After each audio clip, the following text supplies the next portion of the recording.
Hello and welcome into a sleepy edition of Talking Bengals. Because we are still in the off-season mode, so we're going to keep it a little bit lighter than we did on our last episode and talk about what's going on, how things are shaping out, and we'll just see where the episode takes us because that's just kind of how we do in the off-season when there's no games to talk about. So we got Josh and Nick. Bernsey is still recovering from a bad case of leprosy. He tore his hamstring, tore it right off the bone. So we'll see if he's going to be back in the next couple weeks or not, or maybe we're just listing it as MIA. We're not sure, but we'll figure it out. Anyways, how we doing, guys? I mean, I'm still trying to figure out how leprosy and a torn hamstring work together. Tore it right off the bone. And the way I don't falling off even know. It's a wasting disease. It could waste his hamstring. I don't know. Casey's not a doctor. Just get No. that out there. Casey's not a doctor. None of us on this podcast are doctors. To be fair, our spouses are the To be medical. fair. To be I'm just fair. gonna say that. I'm not the medical portion of my marriage. Rub some dirt on it, walk it off is about as far as I get. If I want medical advice, I got to go to my primary care physician. My wife just says, nope.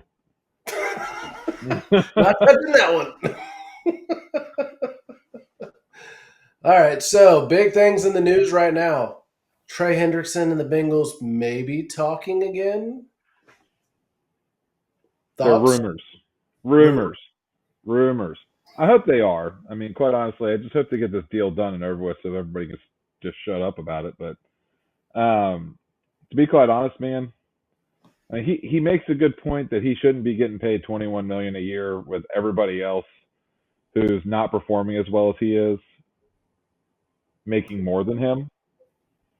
But also at the same token, he has to understand he's not the reason why the fans are coming to the games. No. So you have to understand what your value is on each team who's going to be paying. So, I mean, know your value. You're with the Bengals. They don't pay defensive players high dollar amounts. It's not going to happen because they're not the show. Just go to the Jets. The Jets will pay that much money. Enjoy your losing. No, they won't. They won't pay. Here's the thing: nobody has offered him something that he wants because they've allowed him to go tender trade deals. Yeah, but the Bengals also have to agree to that. It can't just be he likes the deal. They're They still gotta there. offer him something. They're still on the table talking about a Trey Hendrickson deal in Cincinnati. That means that nobody else is willing to offer Trey what he wants. Or offer the Bengals what they want in return for Trey. One of the two. Both. Both. Absolutely. Could be both. I mean, I just want it done with. We're at the point of the offseason where the only thing I want to be thinking about is training camp and the start of the season. I don't really care about contracts anymore. So, Amen. Oh, celebrity came on there. What's up? Hey, go to bed. No, I completely agree. The whole Trey Hendrickson news and everything, I'm just hopefully when they're talking, it's going to be productive because I think both sides are just done, completely done, just dancing around it. $28 million, getting a 75% raise based on what you got last year. That's a pretty daggone good raise.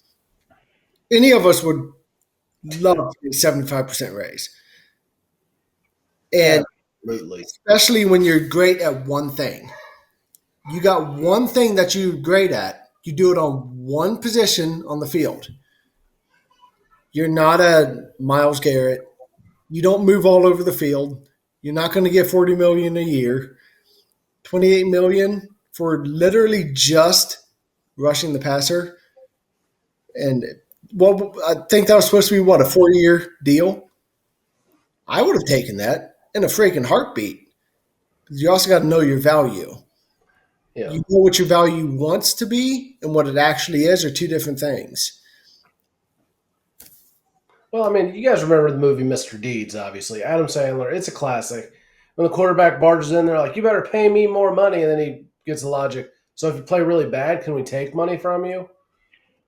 That's the same thing. I mean, do you want to do that? Sure, I'll have you sign a huge contract, and if you suck, we'll just take the money back from you. That's fine. Problem solved. Everybody wins. If you play up to your potential, great. If you don't, we'll just take the money back. But yeah, we are so tired of hearing about this conversation. We are going to move into top 5 Adam Sandler movies. Putting you guys on the spot right now. I got to think of them real quick. Josh, Happy Gilmore. Oh, Nick's ready. Go, Nick. Go. Happy Gilmore. Billy Madison. I don't know. Grown Ups, Bedtime Stories. Those are two really good franchises. What's another really good one? I really liked it when he was on SNL too. So I mean, he was on SNL at a really good time to be on SNL. Come on, this is a football podcast. You got to have the Waterboy. Waterboy's number 5. Waterboy was a good movie, but there were some plot holes in it. You know, I mean, like Vicky Valancourt. You know, I don't know if I can get behind that. Plot holes in an Adam Sandler movie? You're nuts. Hey, I'm sorry. I'm going Wedding Singer number 1. It's got Billy Idol in it. It's hilarious. You can watch it over and over again. Great movie. I would put Happy Gilmore number 2. Probably Big Daddy number 3, personally, because I like Big Daddy. I think it's a great movie. Great movie. 4, man, that's a tough one. Waterboy or Billy Madison would be at 4. It's kind of a toss-up. And then 50 First Dates, because him and Drew Barrymore are hilarious together. I just don't like Drew Barrymore. You know, to each their own. Some of us are right, some of us are wrong, and you're just wrong. I can't stand Drew Barrymore. I cannot watch a movie with her in it. Except for Scream, I'm guessing, because you like that she gets killed in the first 5 minutes. No, I didn't even watch Scream. What? Oh. She had Drew Barrymore in it. I can't stand Drew Barrymore. She literally gets killed in the first 5 minutes of the movie. Don't care. You thought that'd be like, yes, take her out. Yeah. No, I don't wish harm on her. I just don't like her as an actress. Well, she was fine. She chose to get killed off first because she didn't want to be in the movie that long. She just wanted to make a short appearance. No, like I said, it's not that I'm not saying she's a bad actress. I just don't like her acting. Do you also hate the movie E.T.? Oh. I liked E.T. and she played a very small role, and yes, she was a little girl. Okay, that's different. Good. You have a conscience, and we're not going to make fun of you forever. Because you're like, I don't like her when she was a kid. We're going, whoa. Totally different. She was a little girl. Most kids at that age are cute anyway. So, all right, bring us home here. I mean, you're pretty doggone close. I'm going to say, Happy Gilmore. Hey, Junior. Yes, I have used that line on my kids multiple times. Put it out. Tell me what you want. That doesn't make me a bad dad. That just makes me awesome. Borophyll, more like Borophyll. No, I won't make out with you. Let's see. I'm going to say Gilmore's 2, Waterboy, then Big Daddy. Big Daddy's up there. I'm really kind of struggling because I have to have 50 First Dates in. Me and the wife, we love that. It's great. It's a great movie. Nick's just wrong. It's fine. Nick, you can be wrong. No, I'm right. We'll have to have Casey put a poll out after we do this after this podcast gets posted, and we'll see who's right, Nick or Josh and Casey. Yes. Is 50 First Dates a good movie? Is that what we're putting out there? No. Top 5.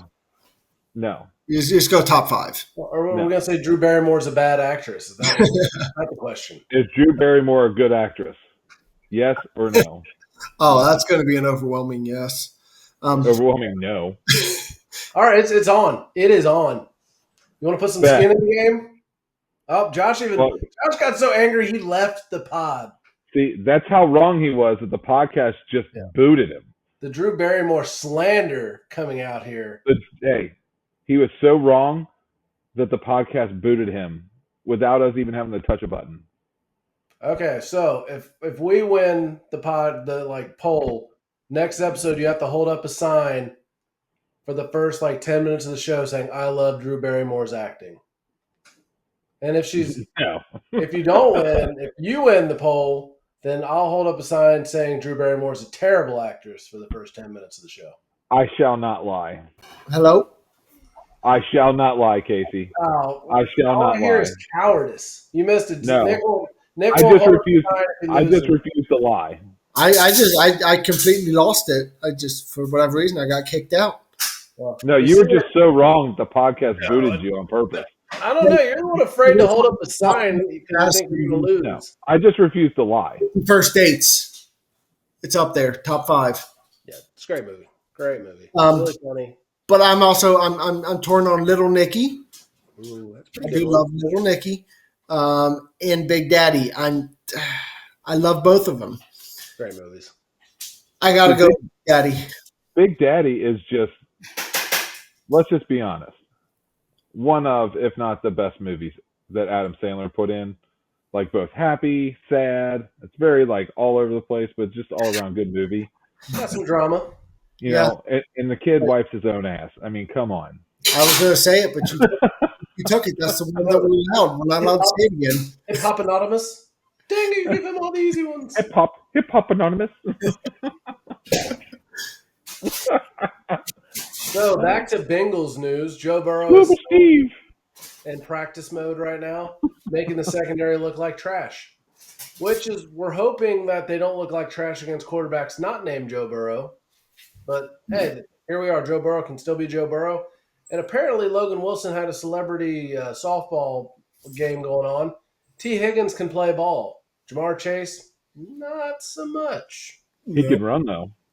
Yeah. Well, we all he can run, but his swing made me feel good about my athletic ability. I'll say that. He's the Billy Hamilton of the Bengals. He can run. He can't hit. Unfortunately, one of those was actually a professional baseball player. He may run like Mays, but he hits like shit. I can't even quote it right because I'm laughing so hard about it. I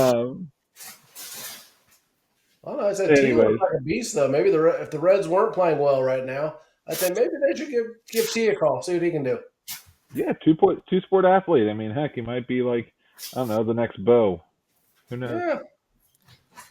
Yeah. Get kind of play on words I did there, because Bo knows. For all you youngsters out there, there was a big ad, big advertising thing Back in the day. around Bo where Bo knows. Just Google it. Or ChatGPT it, or wherever you kids do these days. Add some form of AI. There you go. It'll tell you. It will tell you. What Other does big Bo news, know? Shamar Stewart, shots fired. He just keeps going out there saying, hey, not happy about the contract thing. You guys are dragging your feet. I should be at practice. Then go to practice, dude. If you want to be at practice, then go to practice. I mean, and I don't care. I literally don't care at this point. You're probably not going to be that great of a player anyway. So whatever. I mean, 4.5 sacks in 4 years of college. You've done nothing in college. You've done nothing in the NFL. What are you doing? You're creating enemies before you've even started your career. Exactly. Exactly. I mean, he's already just put out a persona that he's lazy and that he thinks he's more important than the team. And quite honestly, I don't even know if that I would even extend the offer anymore. Yeah, and me being the coach, if you're going to put yourself above the team, that's selfish. I don't want that on the team. It's bad for the culture. It is. I mean, yeah, the fact that they made excuses for him on draft night to begin with made me a little bit nervous. Oh, well, he was in a bad system. The potential's there. He could really be something. Yeah, sure. So anybody could really be something. You have no idea. But to do that and then have this whole debacle over money and, not be like, hey, I'll do whatever I can to get on the field. I'll sign. I think he's the last guy left, if I remember right now. Everybody else has signed, contingency deals of like, hey, if I get hurt, you still have to pay me some money. Like, why didn't they do that? Like, you're choosing to stay off the field at this point, and that's just bad. Does anyone else feel like maybe I'm a conspiracy theorist. Maybe some of this is by design. maybe keep the Bengals in your mouth is their motto. Yeah. Keep talking about us. Keep us in the national news. This is the Jerry Jones effect. There's no such thing as bad press. Just keep talking about us. The deals will get done, but the more we're in the offseason news, the more we're going to be relevant. Maybe that's what's happening. I don't know if they're smart enough to do that, but Well, everybody already rags on the Bengals, so maybe they are leaning into it. I'm not going to say you're wrong on that one because the Bengals could literally do anything in the national media. Oh, it's the dumbest thing I've ever seen a team do. They're terrible. The Bengals are the worst team ever. So maybe they're just leaning into that now. Like, okay, you say we suck, we're just going to lean into that, and we're going to suck. Or they're going to create a whole bunch of hype around everything, get the whole national media outlets to continue to talk about them, to build up the relevance. So that way, maybe the NFL will allow us to win a Super Bowl.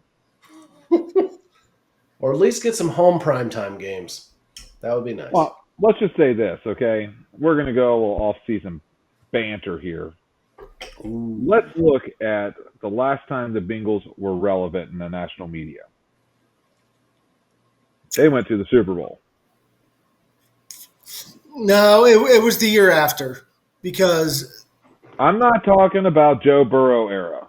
oh, you're talking about the 90 season, 89, 90, Yeah, well, 88. 88. Yeah, get it right, Josh. Jeez. I'm 88 so, to 89. so stupid. So the Super Bowl was played in 1989, the year that I was born. And so that was when the Bengals were nationally relevant, right? They were hyped up a lot. There was a lot of talk. Bengals were relevant. Of course, relevant teams make the Super Bowl. The Bengals have been irrelevant since they went to the Super Bowl and Joe Burrow got hurt the following year. Yeah. And then the year after that. And then the year after that, their defense sucked. So they're still irrelevant. Yeah, Come out with a halfway decent defense, and then we're relevant again. Next thing you know, we're in the Super Bowl, and we have a chance to win it. have a chance to not lose it on bad calls and not knowing how to block one of the best interior defensive pass rushers of all time.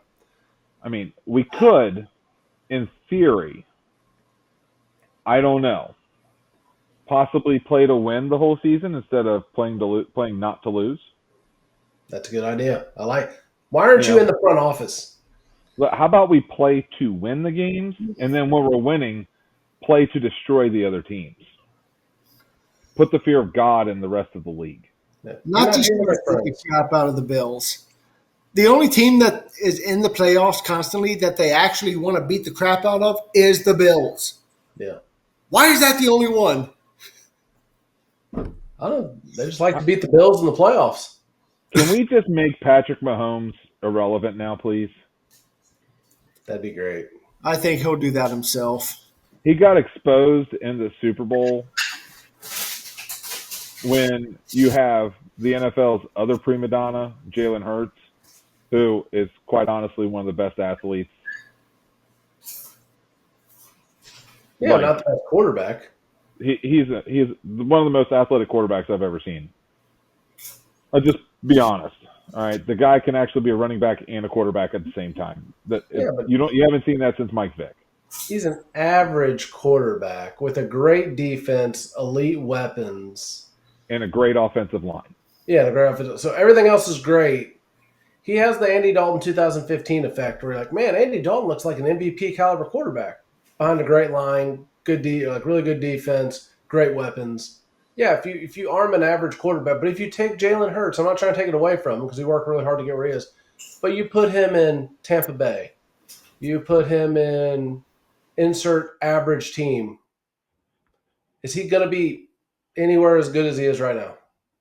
Probably not. I mean, absolutely not. But he's still one of the most athletic quarterbacks that we've seen since Michael Vick.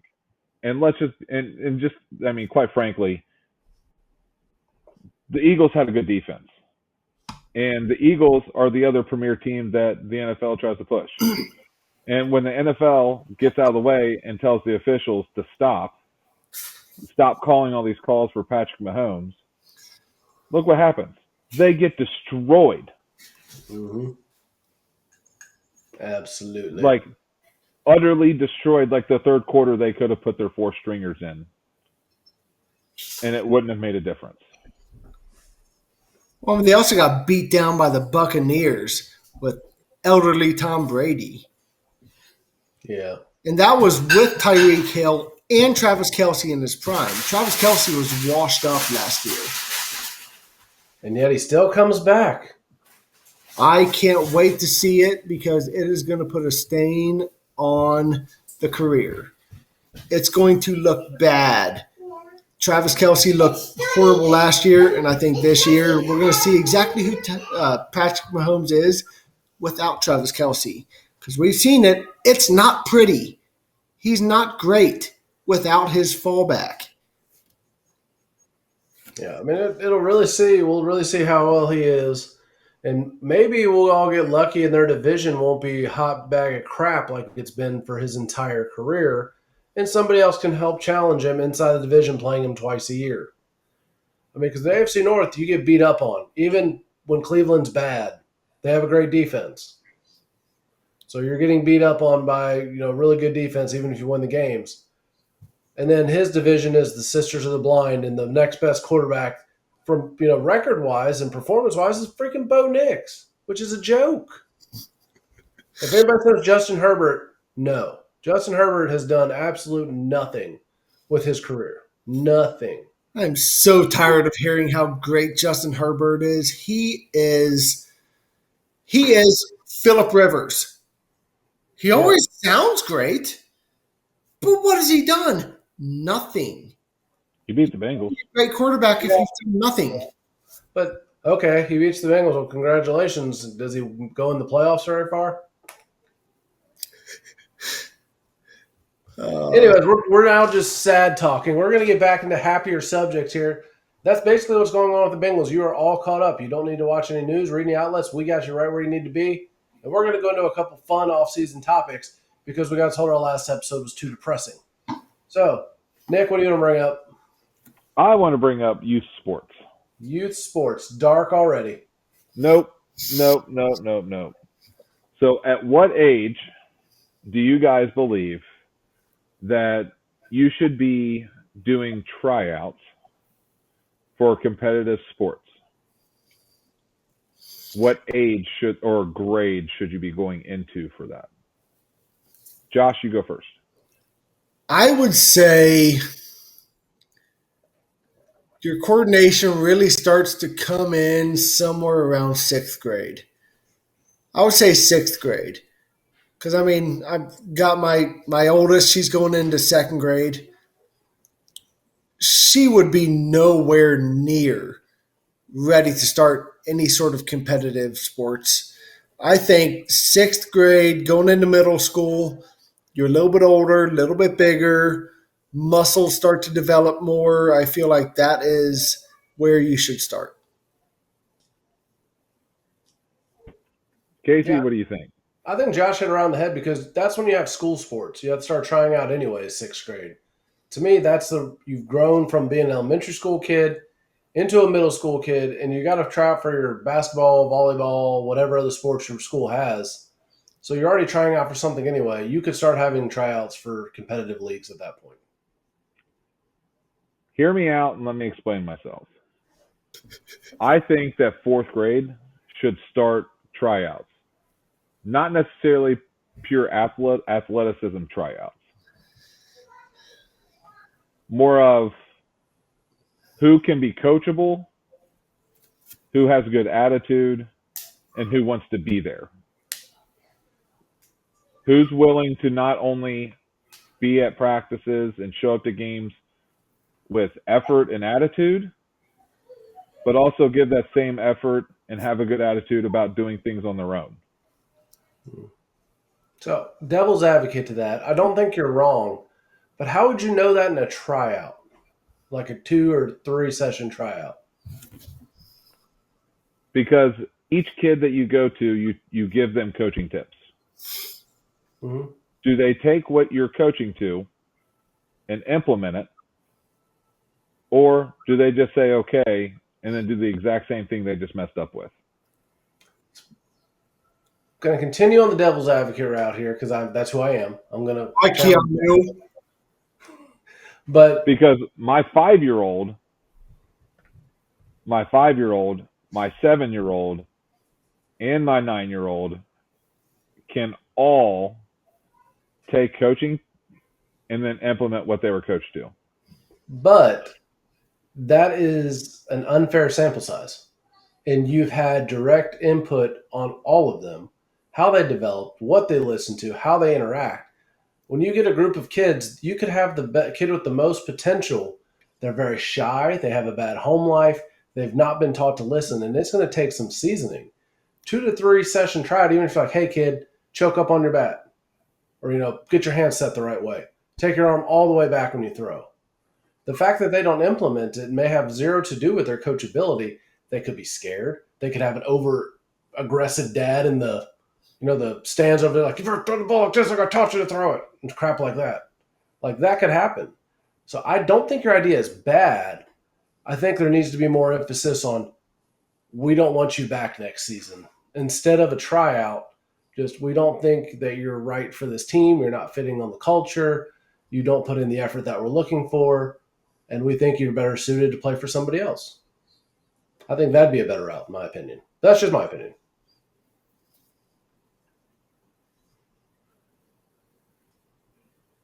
Josh, rebuttals?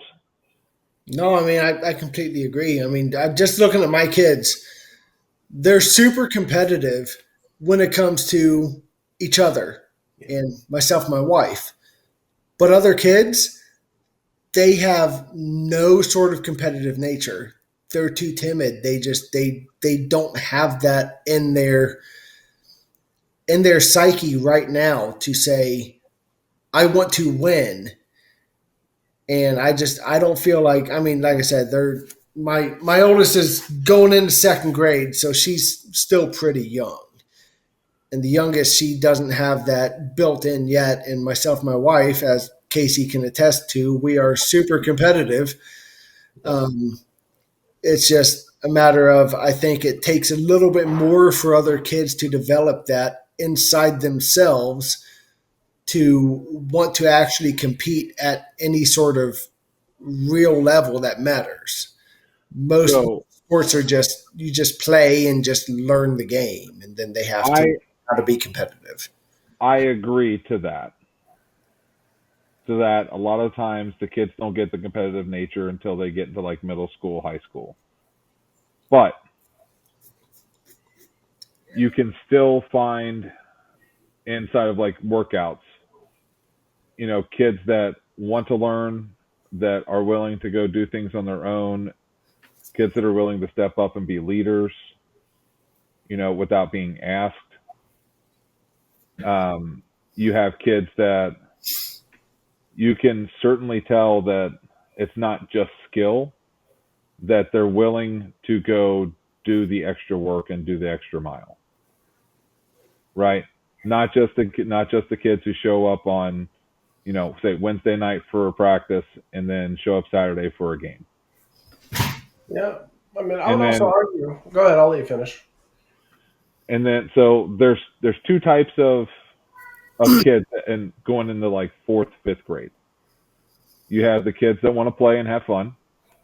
You have the kids that want to have fun, but they also want to be competitive. So there's a place for both. No. So I'm not saying that one is the catch-all for all of it.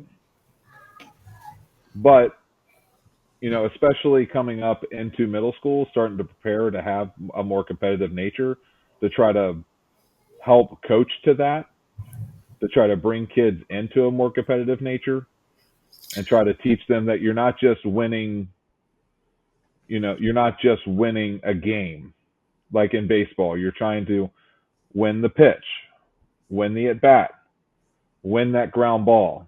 You're trying to win the pop up. You're trying to win that throw. So every play is you're looking to win that play, right? It's not necessarily about winning the game. It's about winning the process. Are we improving the process? Does that make sense?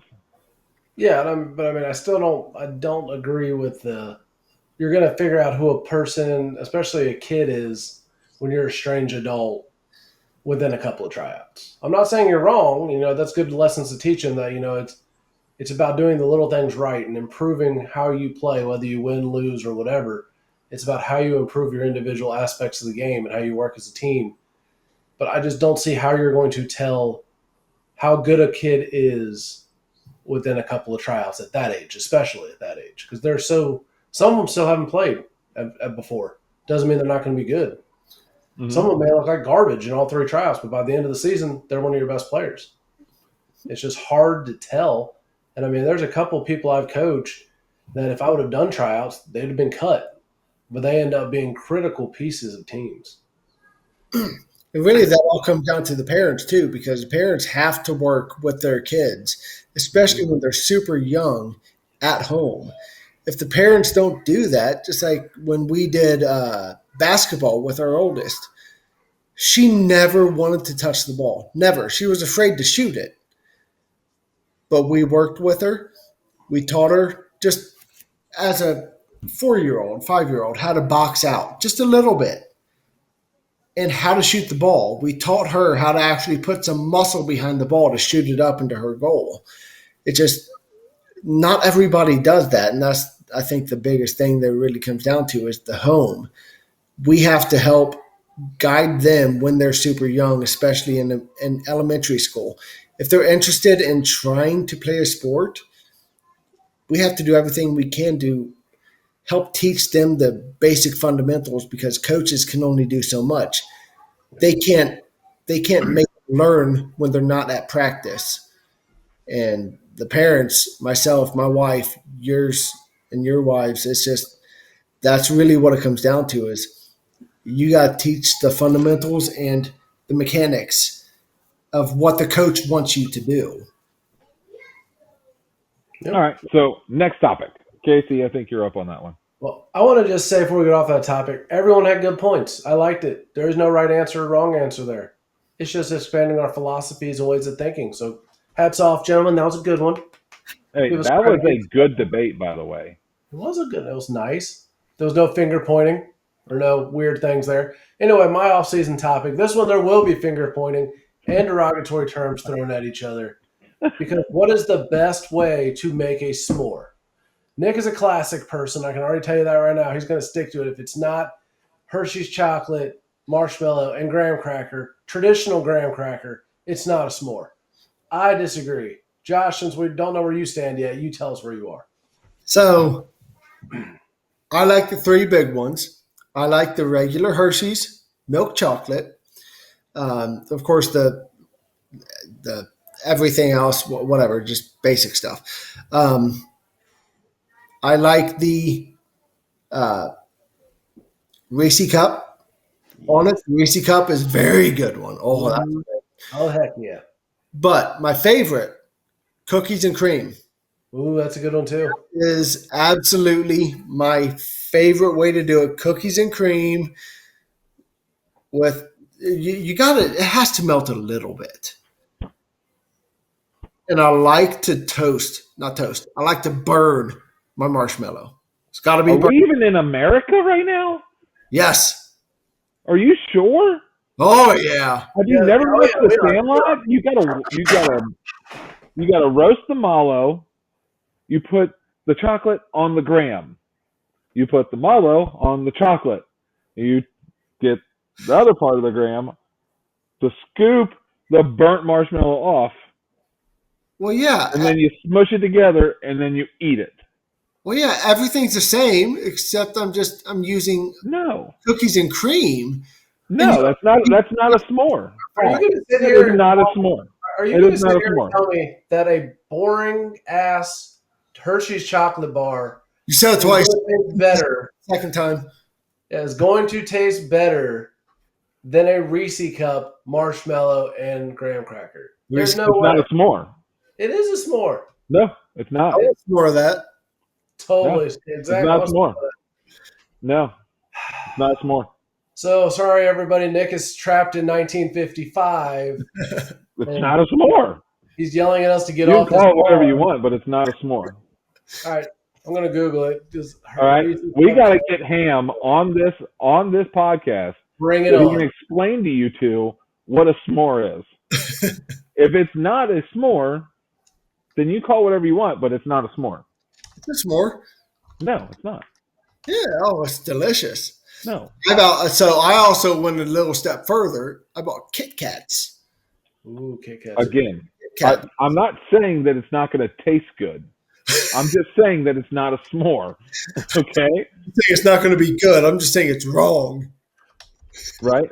I would eat it.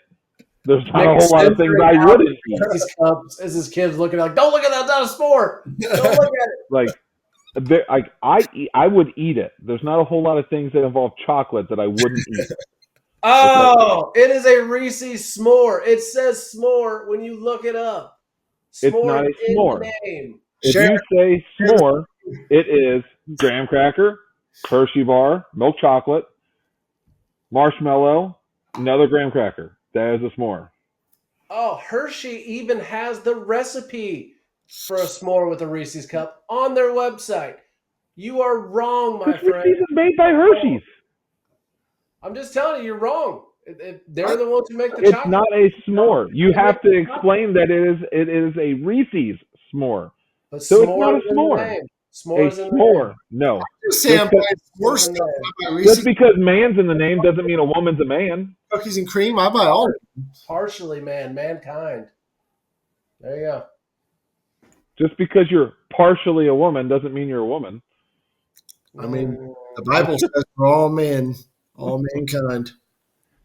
All right, so we're obviously not going to be able to agree on this one. And since I promised name calling, you're a doo-doo head, Nick. You are a doo-doo head for A disagreeing. doo-doo head. You big There you Steve go. Ford You're face. just a big dum-dum. That's as harsh as I'm getting on this one. You're just a dum-dum. Whatever.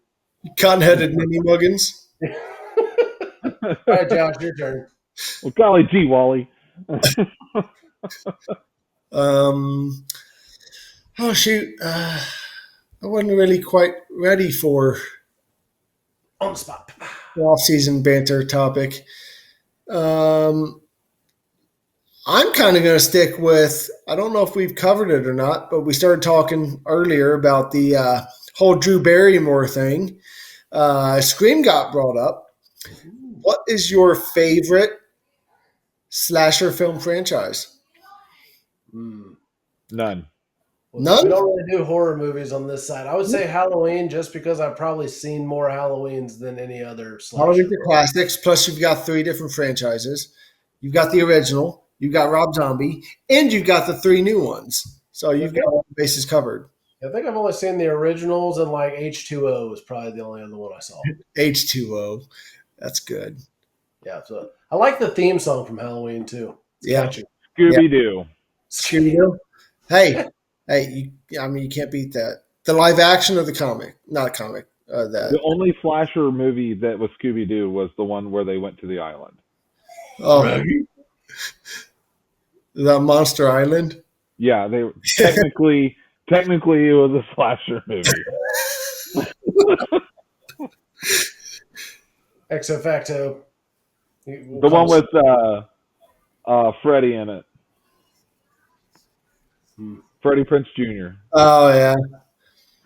I gotta say, Scream though. Scream solid.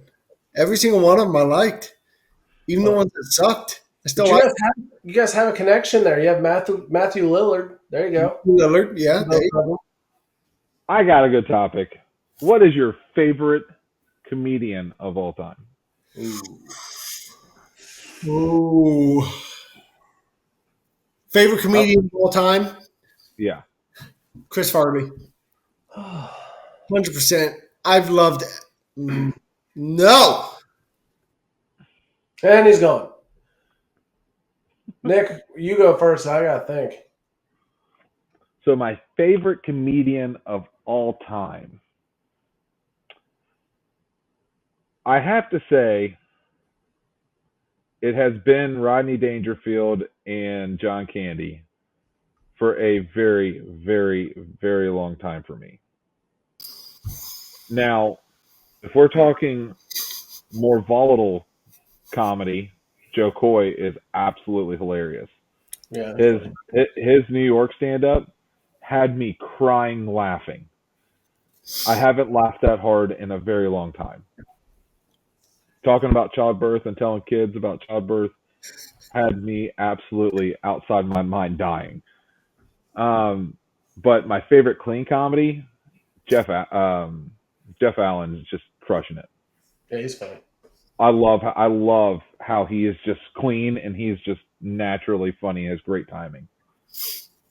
Man, so this is so hard. This is such a hard topic for me because I love comedy, and there's so many great comics No that respect, no respect. I tell you.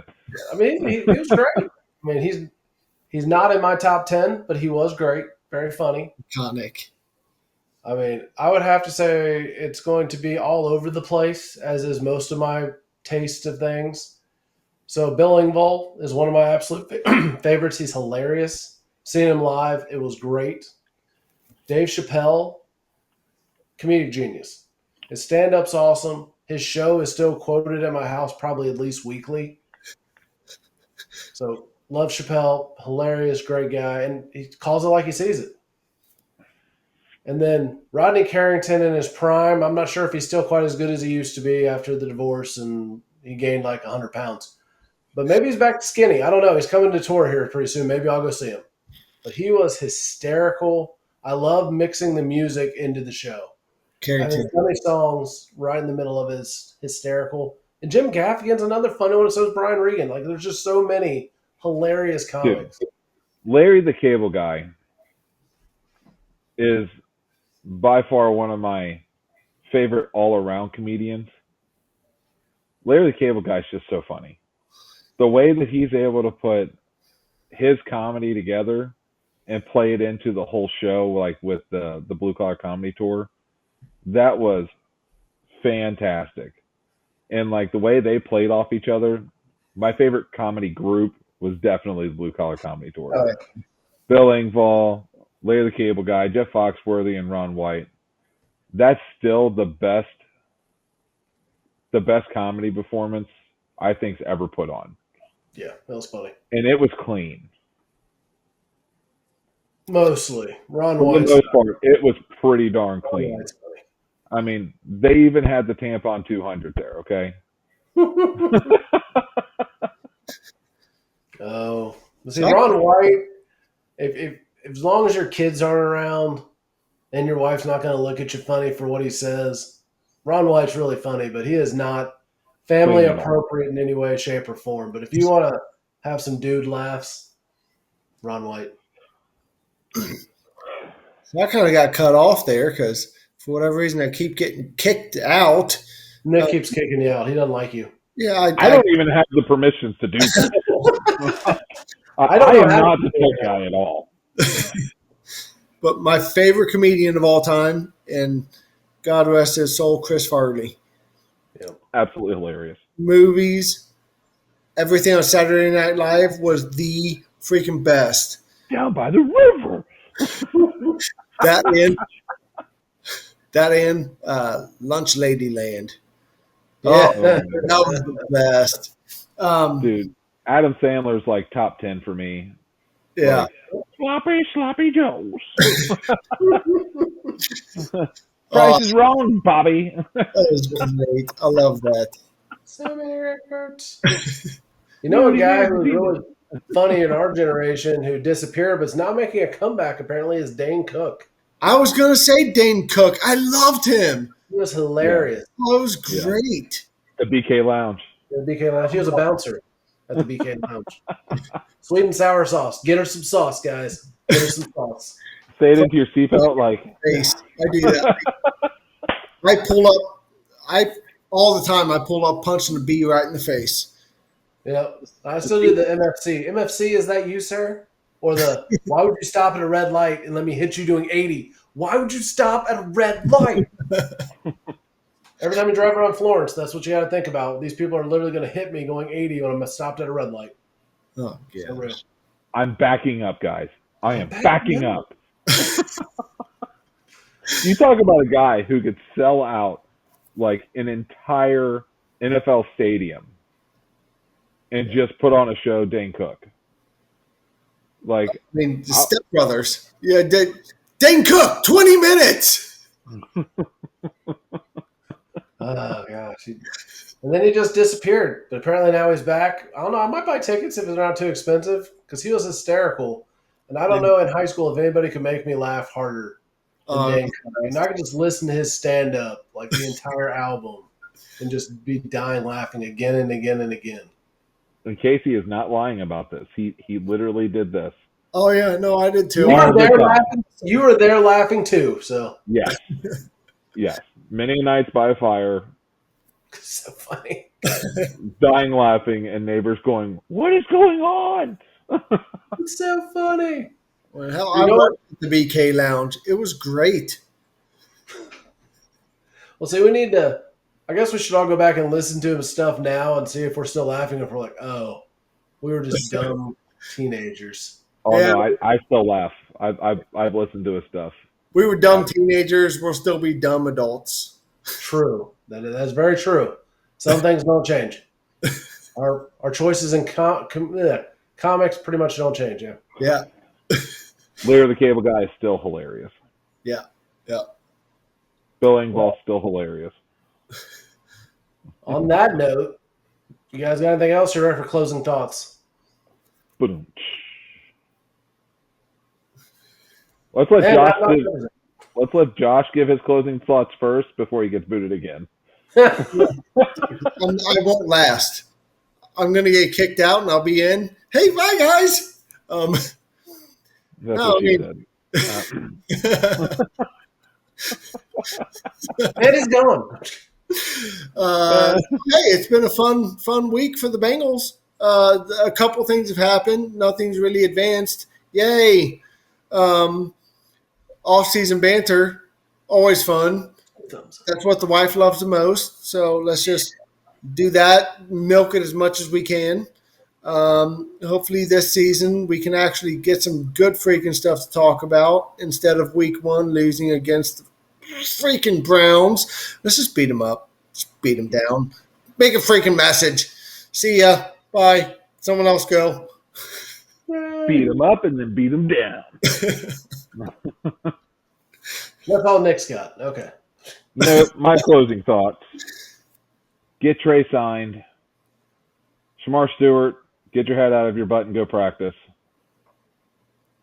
And Bengals come ready and win the Super Bowl this year. I like it. My closing thoughts, shout out to my pickleball partner from last night as we crushed Josh. Kristen, hope you enjoy the off-season topics. Cut it.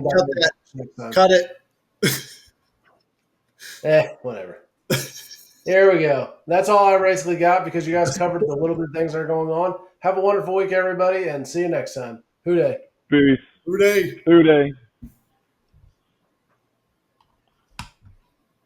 And Casey will find out how to stop recording in a minute.